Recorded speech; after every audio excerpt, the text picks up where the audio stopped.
tell you, do not pick on Chuck from Space Force.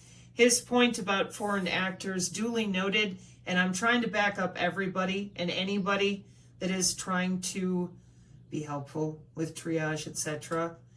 The United States General warns that China is preparing for a Pearl Harbor redo. This is a day ago.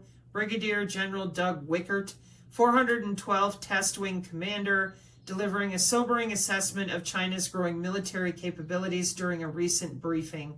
Now, here on the channel, y'all know that I am not all about China, Russia, but as the 40-year veteran NSA guy pointed out, when countries go to war, they break the rules. And given the complete void that we're in with electronic warfare, I am hopeful that this is a buffer to what I just showed, and I will bring it back, slow it down even further so that people can understand. But for now, this is important data to my community.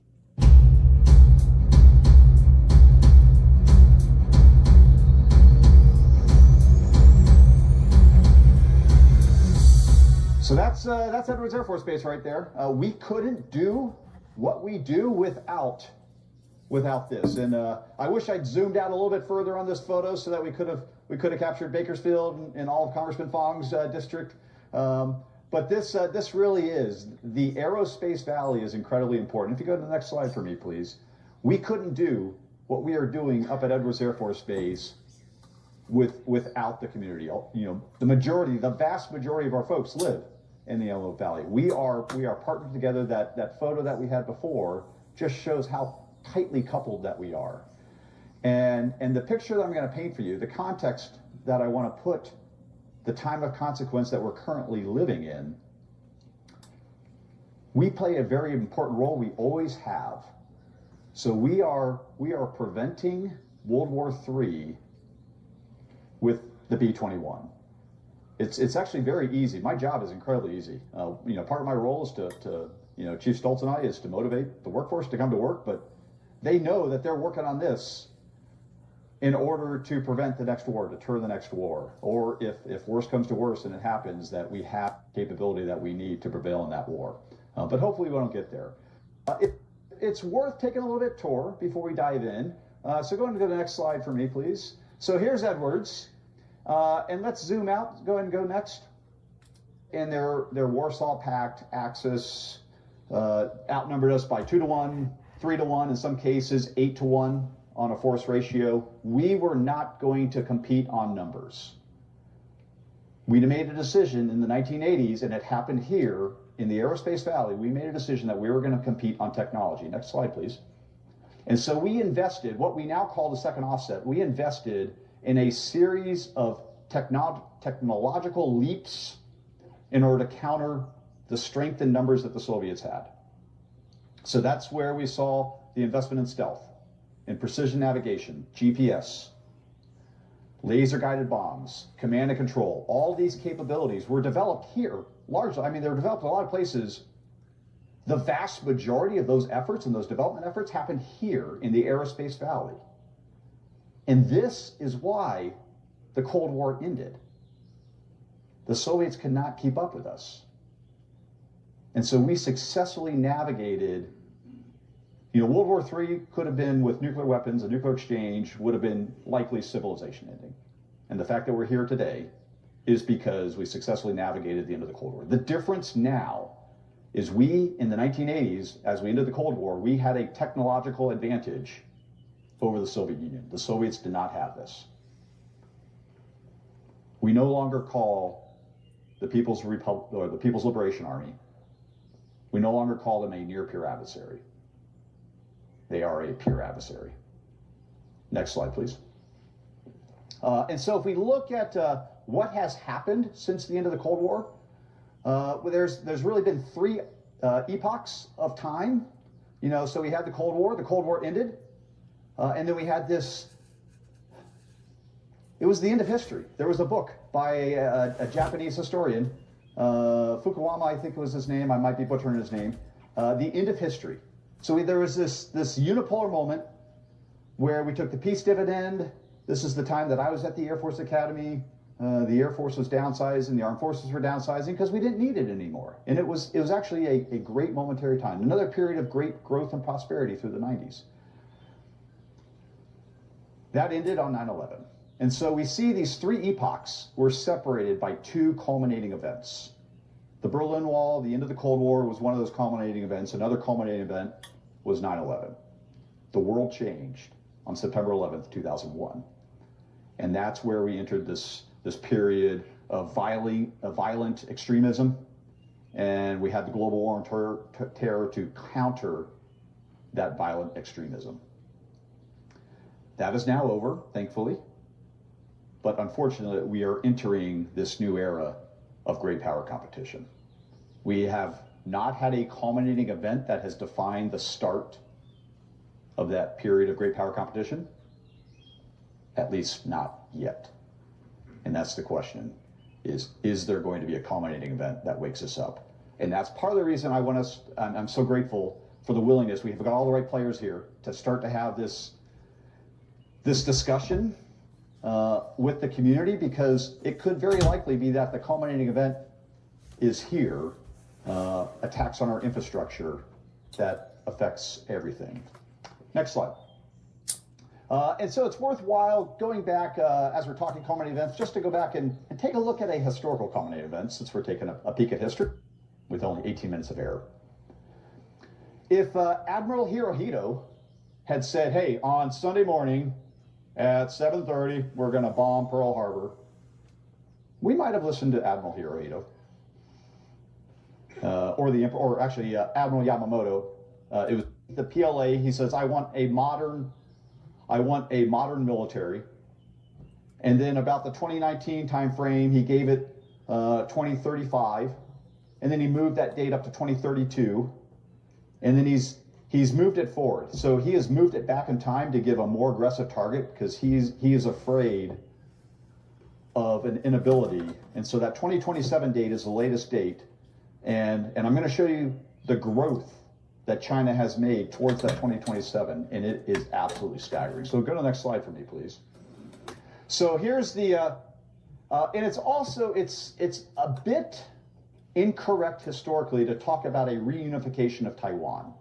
Except for a brief period of time, Taiwan has been an independent country. It's actually a deepwater port. Tori from Tori Says covered this history about Taiwan. For those of you interested, apologies, I don't remember which show it was. I will try to find it. Those of you on the channel who watch her shows, if you could put that show here in the commentary, that would be great. And you just bring up a roll-on, roll-off, and tanks just roll right off there onto the beach wherever you want.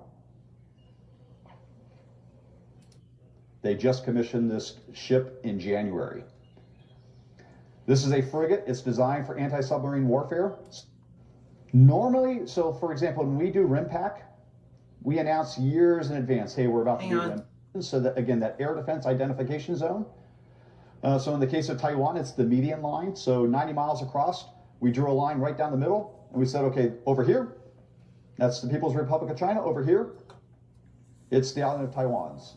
And it's just what they're trying to do is desensitize us from incursions into that. So we're into hundreds. And you can see that China does it in response or provocatively as they see fit. You know, this little decrease right here was right after the election.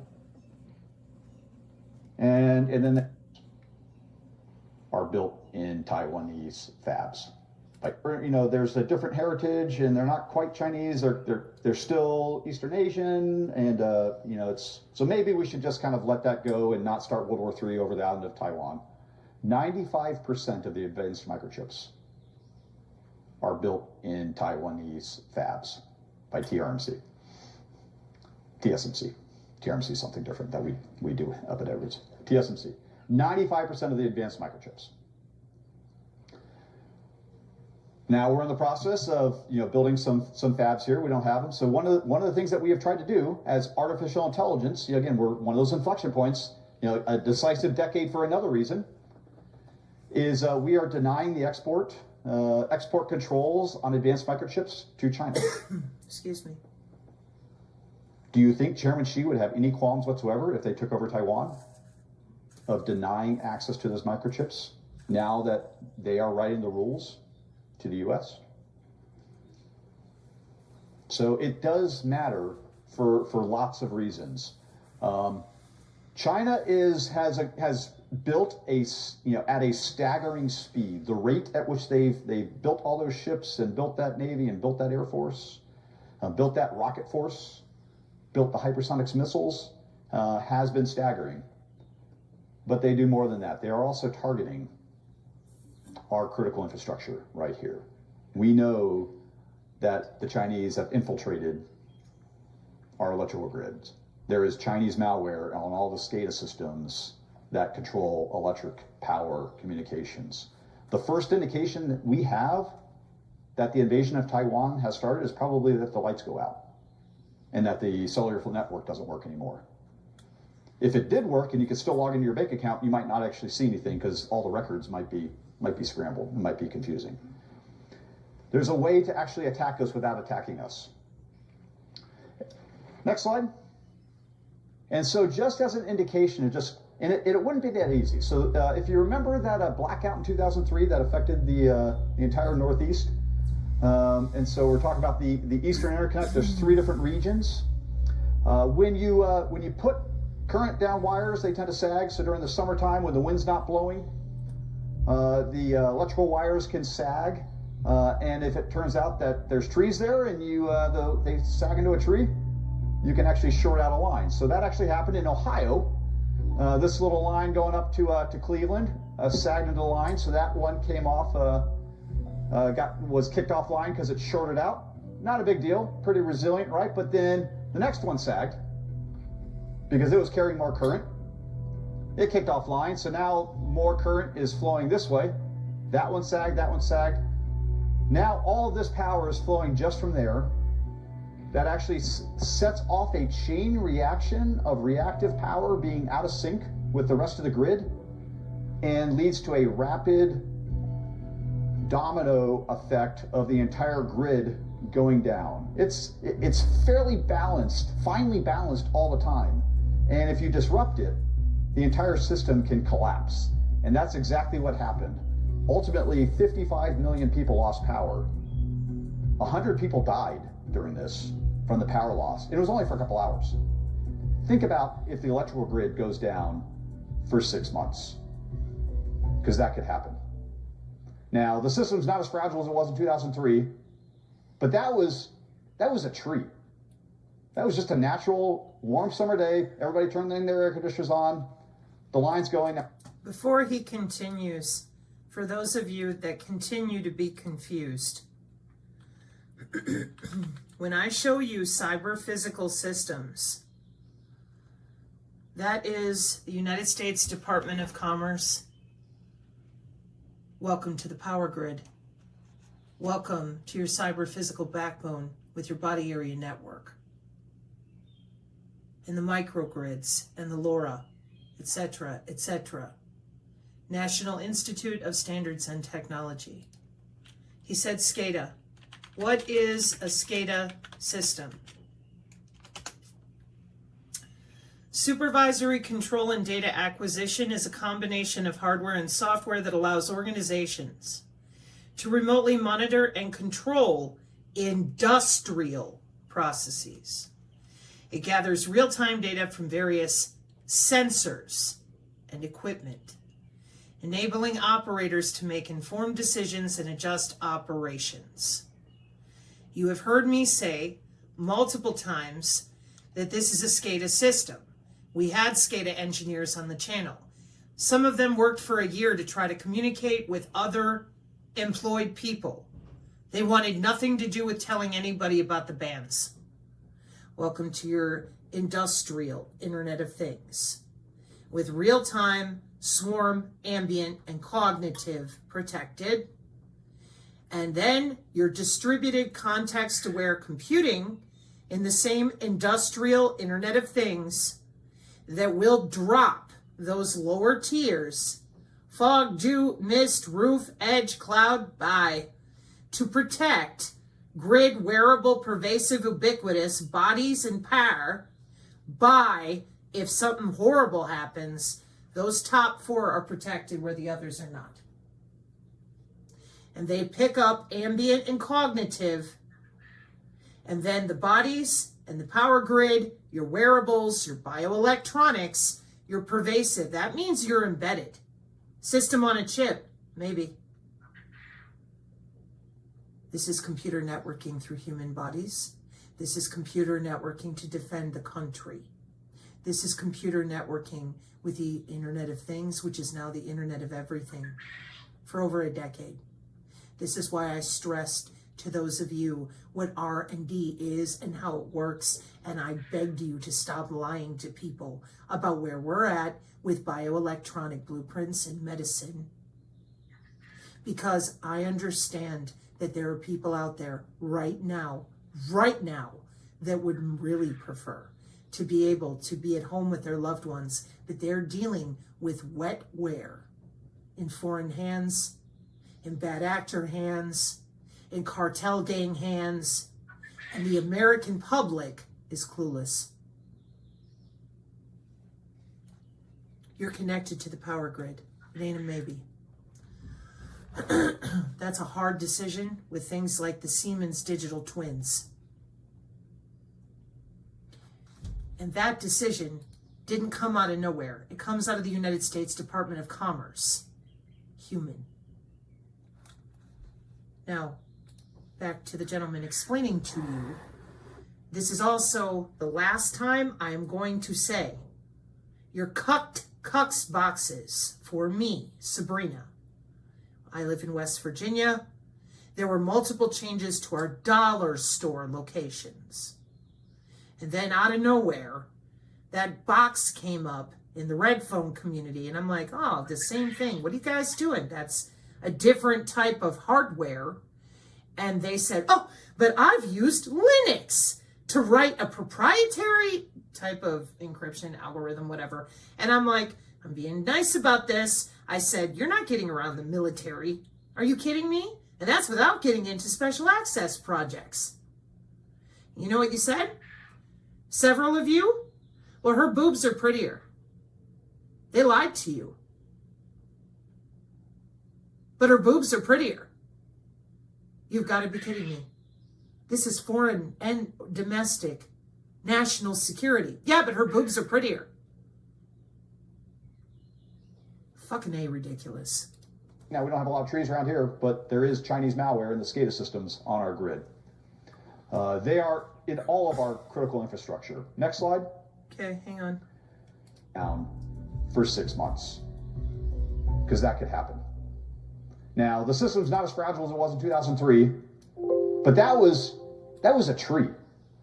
That was just a natural, warm summer day. Everybody turning their air conditioners on.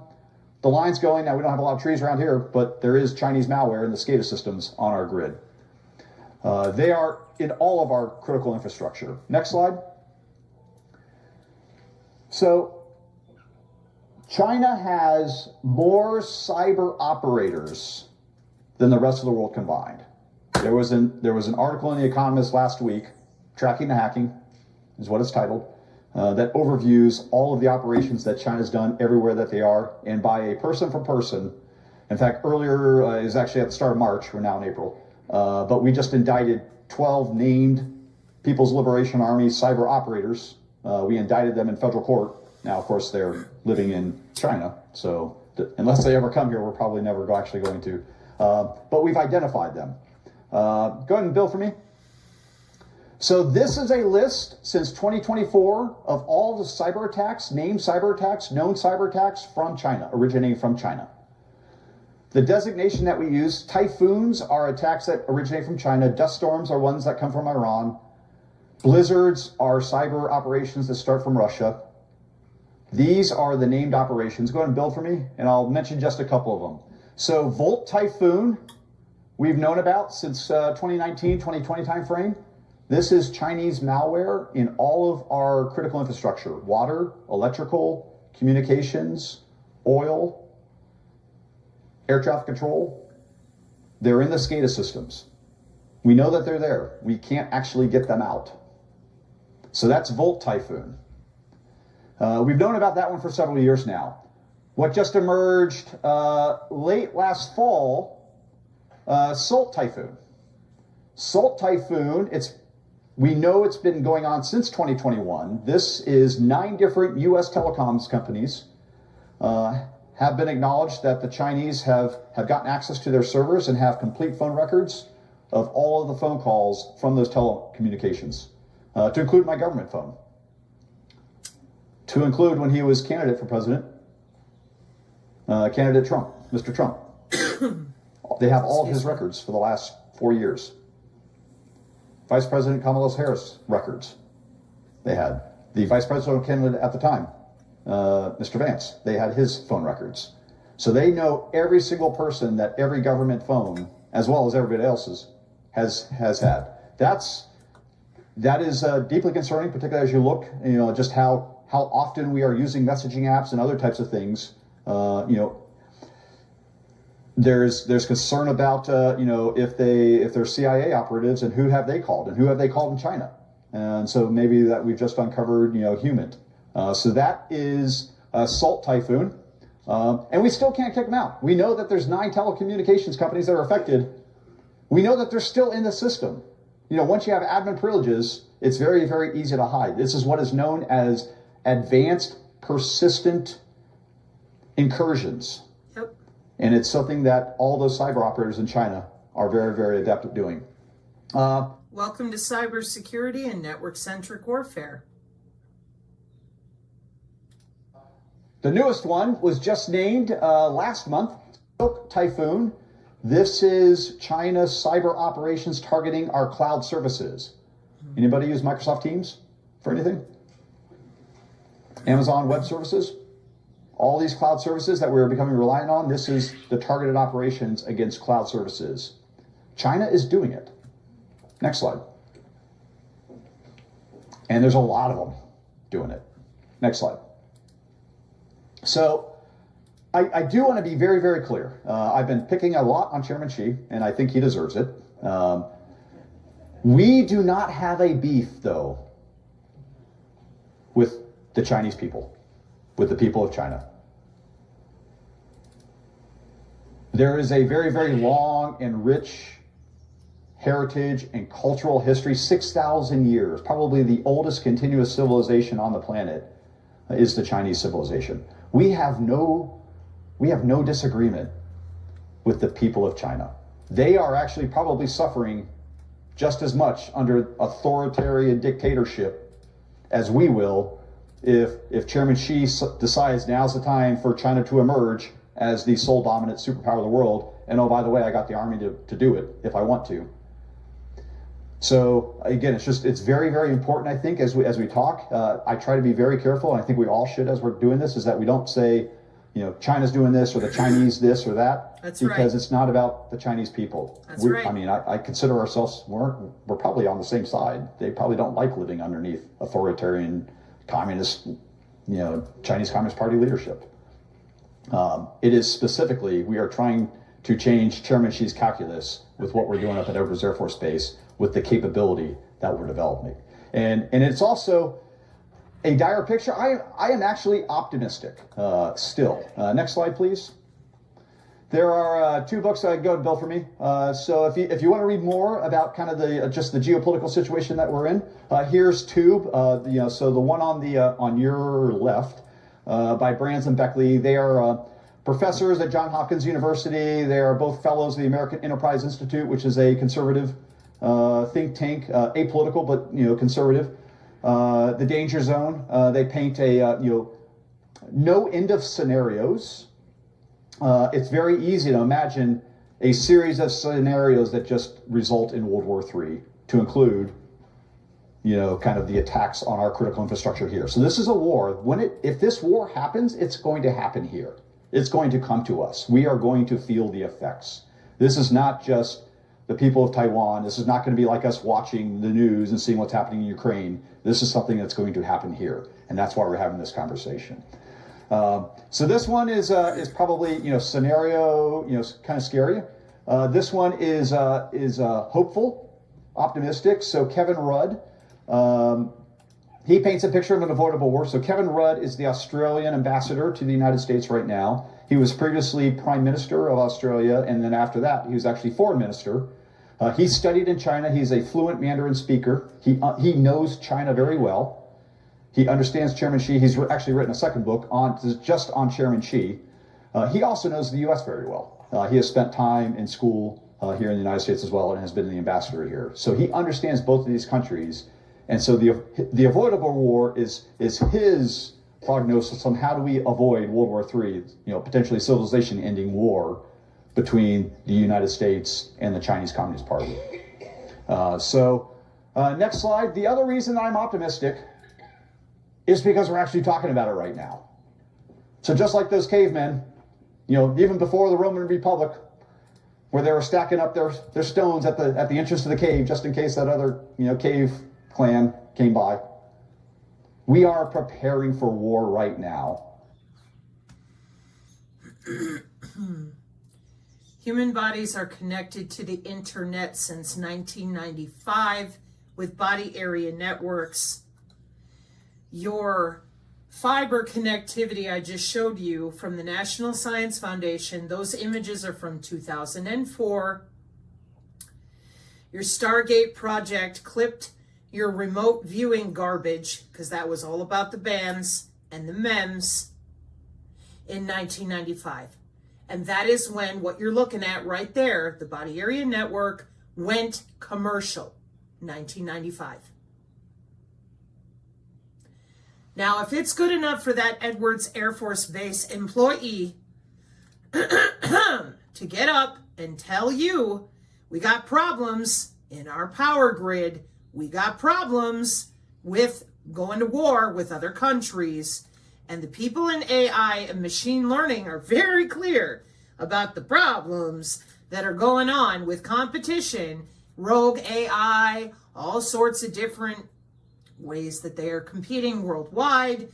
Those of you out there that have declined thus far to tell people you're connected to that cloud, that is a cyber physical system with the Department of Commerce and the NIST. Those of you that have declined to talk about the biodigital convergence appropriately so that people can sit down at the dinner table. They know the digital twin has already passed through Congress by the FDA. They know that the digital twin is working on the same blockchain. They know that decentralized does not mean you're all by yourself. It means you're more enmeshed, you're more available through something called systems of systems. That would be a warfare doctrine to ensure the health and the wellness for the demand of the remote healthcare monitoring.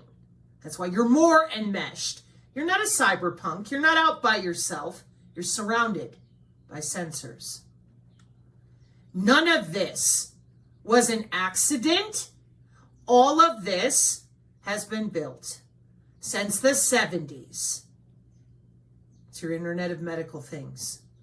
And now they are ready, because they have been working since 2011, to use their bioelectronic blueprints. That's why those bioelectronic blueprints are on the NASDAQ with pharma companies like Virax and Bio whatever. They got a bunch of them because they have hacked, cracked, and dominated that bioelectric code.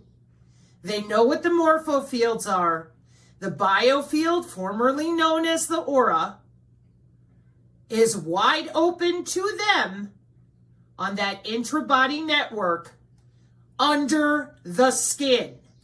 Period. They know all about it.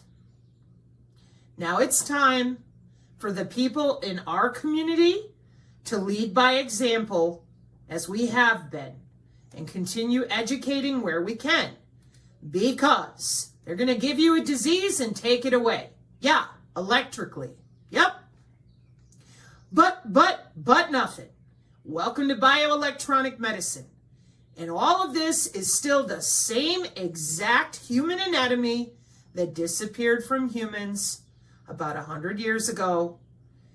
And they have given you back your aura with a algorithm made only for you and your electrical blueprint of your bioelectricity. Welcome to your new healthcare. You're not turning it off because your entire body depends on that bioelectricity. And any amount of wearables tether you back to the same system. And any amount of what you put in your mouth, no matter where, I don't care what they're telling you, it all is overseen by the FDA and our industrial systems for electronic warfare, which is why wireless drugging, your insulin pumps, your earbuds, whatever, it's electronic warfare under the skin. Welcome to the taxonomy of intra-body communications. And it is for people's safety, so that a bad actor, foreign or domestic, cannot hack your liver, put malware on an internal intra-body network organ. Network physiology, see other videos, is also present everywhere. Well, of course, for their phenopacket layout of every library you can imagine. And this right here with the phenopacket, this is omics. So none of you that have been watching our channel who know about all this, because you're in the industries, including Vax Choice, you heard me. Well, we got a Department of Energy database. Do you see this right here? Genomics, metalomics, all the omics. Department of Energy Gold database. Check it out. Genome analysis. There's your omics. All of them. Organisms, bacteria, viruses, your metagenome. These are databases. These are databases that are accessible for national security. Welcome to your Department of Energy, watching over the body area networks. So your intra-body communication for the nervous system on the Internet of Medical Things, whether it's a wearable, an implant, or a wireless signal, your nervous system is the backbone for their communications. And your body area network, should you be in between a Stryker and a drone, or just around a body in your home that needs more remote health monitoring, you will be a relay-assisted W-band in order to conserve power and not overheat or tax the body. See other videos for that extended W-band protocol dialogue. So, those of you that have declined to talk about the biodigital convergence, I hope that this little temporary video set helps you understand what you're doing to everyone who lives here in the United States. This is network-centric warfare under the skin. This is bioelectricity. This is your bioelectric blueprints with pharma. This is take your cancer away in 2 days. This is precision AI healthcare. This is now and going forward. There's no going backward because people have been augmented. We have a biocyber interface, biomaterials, bioelectronics, organ and human body on a chip. And it's not all here to kill everyone. It's here as part of their biological to digital convergence. This is why the single dad up in Canada and the disabled mother in West Virginia, living right next to continuity of government, have been very agitated for 3 years reading college textbooks and showing you all these documents that you can source yourself. You don't need to take it from us. You just read. But you making money, keeping everybody distracted and on clickbait, and then lying to them about religion, aliens, and anything else that would make them afraid, you have made the ability to talk to our family hell. Now, there's no excuse for that. If you had any benevolent anything in you, you would have talked about this for what it is, but you didn't. This picture right here is the same Greta's crying, the planet is dying that people are familiar with. That says sensor-based epidemiology monitoring and shotgun metagenomics. That says biobots. That says human augmentation and health and medicine. To tell people that you have some magic product that is better than our SCADA systems and our continuous monitoring is a total lie. It's fraud. For you to go out there and tell people that you have a magic amulet, a magic potion, whatever you think you have, not anymore. The military has upgraded. Healthcare has upgraded. The only two people that have been honest about this are Dr. Gru and Dr. Chrysler. Everybody else, too busy making money, telling people you can cleanse the nano. That's great. Nano's not the only thing we're using. Take a look. How are you cleansing your own bioelectricity? You're not. How are you cleansing the air molecules off your skin? You're not. Close your eyes. Okay. How are you cleansing the temperature around you? You're not. How are you cleansing the pressure? You're not.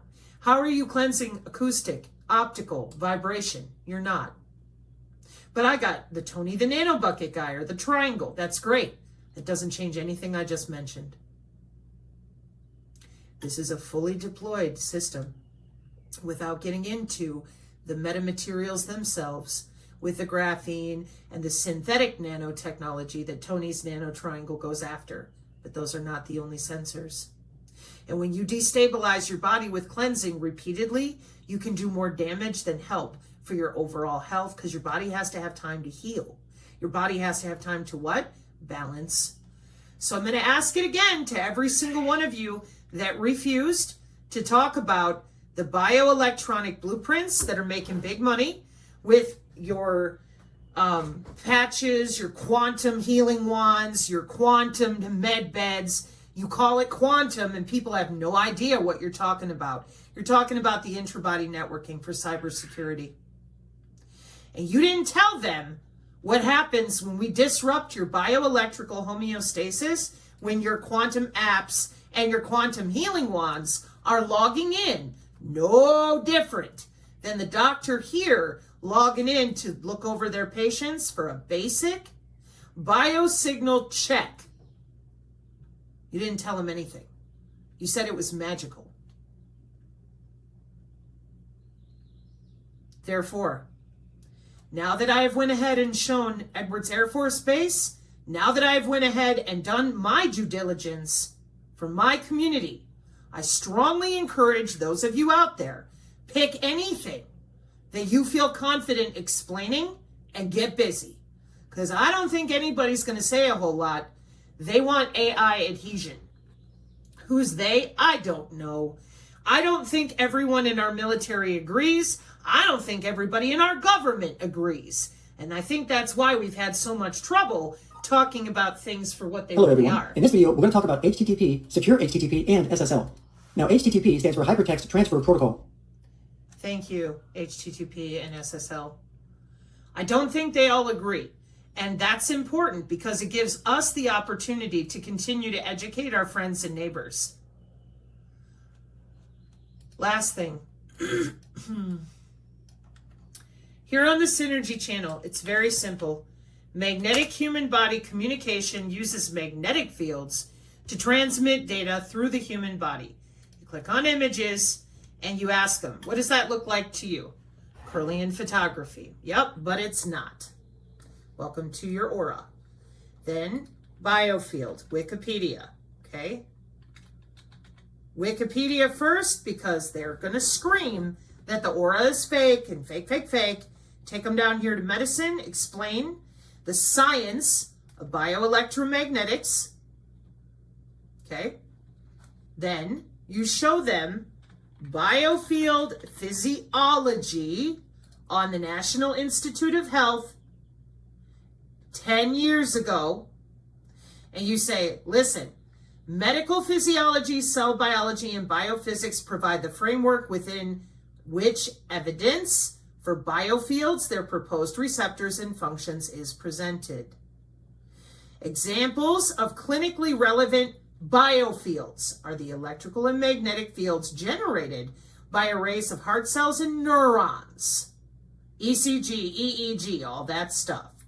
In summary, sufficient evidence has accrued to consider biofield physiology as a viable scientific discipline 10 years ago. And that includes modulating your behavior by electrically modulating your neurons. Anywhere in the body, you have more neurons in your heart than in your brain. And that is what all of these systems are built for. These are covert systems, like we play over and over in Congress last year. And they're not new, and they're not going away. That is why we educate. You're going to need your heart, brain, gut coherence, because they are logging in. And this is one of them that Dr. Grew has talked about numerous times, about logging into the gut microbiome, bacteria-based biosensors in the human body that they control. Welcome to Professor Akildes again. Since 2011, since 2002 for him. So this is it, folks. You got to figure it out, because if you don't, you're not going to be able to communicate forward. This is what they're doing. And we have AI agents, and we have people that are purposely augmenting themselves. And that is what I'm actually going to close with. Because they failed, the operators out there, to communicate anything about the biodigital convergence, the biosensors, the big money in the graphene flagships, they've been able to basically destabilize our country completely. Everybody believes something entirely different. They're polarized over things like skin color, genitals, religions. Well, that's what they wanted. They didn't want anybody to be able to communicate like a human, all right? Now, our community, we've held the line, but then you guys lied about human augmentation. That's what the biocyber interface is for. It has market share some more. And what do you see next under human augmentation? The way they connect to the power grid and other bands, body area networks. So we have work to do to educate. Whoever you are, whatever you understand, go for it. Mark 5:36, amen.